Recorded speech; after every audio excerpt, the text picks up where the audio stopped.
यो पूर्ण प्रतिस्पर्धा बजार पर्फेक्ट कम्पिटिसन मार्केट। अब पूर्ण प्रतिस्पर्धा बजार पर्फेक्ट कम्पिटिसन भनेको कस्तो मार्केट हो जहाँ समान खालको वस्तुको समान मूल्य हुन्छ है। सेम वस्तु छ भने सेम त्यसको प्राइस पनि सेम नै हुन्छ।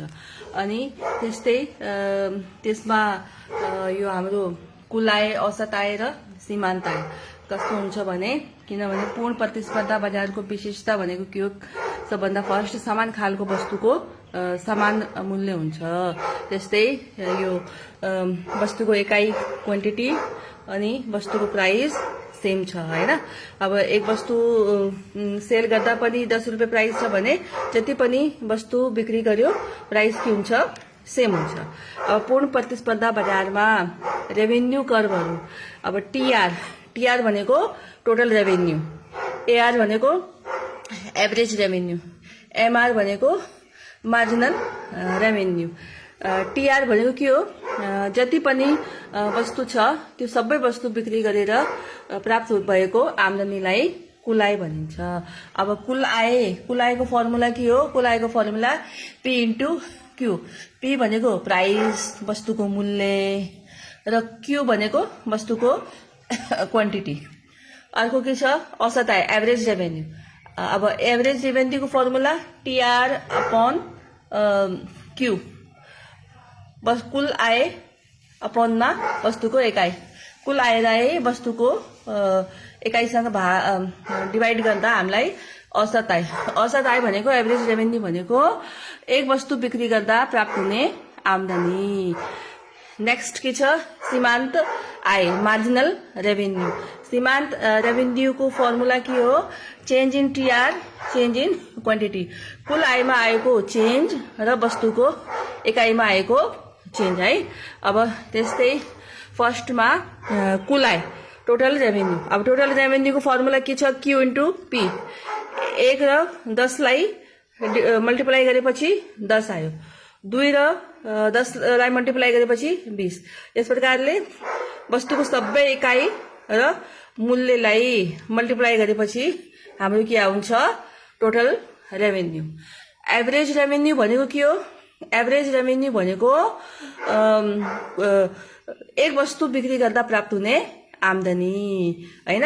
त्यस्तै एभरेज रेभेन्यू निकाल्नु छ भनेपछि कुल आय र वस्तुको एकाइलाई डिवाइड गर्नुपर्छ। कसलाई डिवाइड गर्ने हो, वस्तुको एकाइ र टीआरलाई। 1 र 10 लाई डिवाइड गरेपछि कति आयो, 10। 2 र 20 लाई डिवाइड गरेपछि कति आयो, 10। 3 र 30 लाई डिवाइड गरेपछि 10। यस प्रकारले वस्तुको एकाइ र कुल आयलाई डिवाइड गर्दा हाम्रो के आयो, टोटल रेभेन्यू आयो, सरी औसत आय आयो। नेक्स्ट के छ, एमआर। एमआर भनेको के हो, चेन्ज इन टीआर र चेन्ज इन क्यू। अब कसलाई हेर्ने, टीआरमा आएको चेन्जलाई। टीआर कति छ, फर्स्टमा एक एकाइ 1 युनिट सेल गर्दा टीआर कति छ, 10, यहाँ 10। त्यस्तै दोस्रो एकाइ बिक्री गर्दा कुल आय कति आयो, टीआर कति भयो, 20, र 10 देखि 20 भयो। टोटल रेभेन्यूमा कतिको चेन्ज आयो, 10 को चेन्ज। 20 देखि 30 आएपछि कतिको चेन्ज आयो, 10 को। 30 देखि 40 भएपछि कतिको चेन्ज आयो, 10 को। त्यो के भयो, प्रत्येकमा 10 को चेन्ज आयो।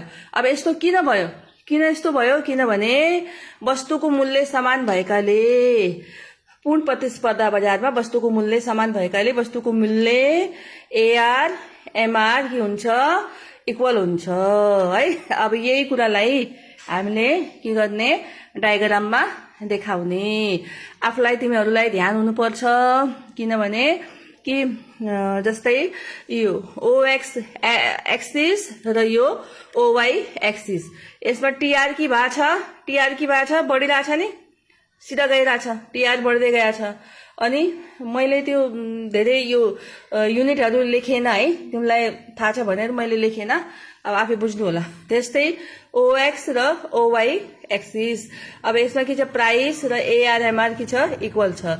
अब तिमीहरूले माइन्डमा कन्सेप्ट के राख्ने हो कि पर्फेक्ट कम्पिटिसनमा के हुन्छ, टिआर रेखा यस्तो माथि गएको हुन्छ है, सिधा हुन्छ। अनि एआर र एमआर रेखा के हुन्छ, हाम्रो इक्वल हुन्छ। एआर र एमआर रेखा ओएक्स रेखाको प्यारलल हुन्छ है। र यो के छ, इन्ट्रोडक्सन अफ हाम्रो perfect competition. Okay, thank you.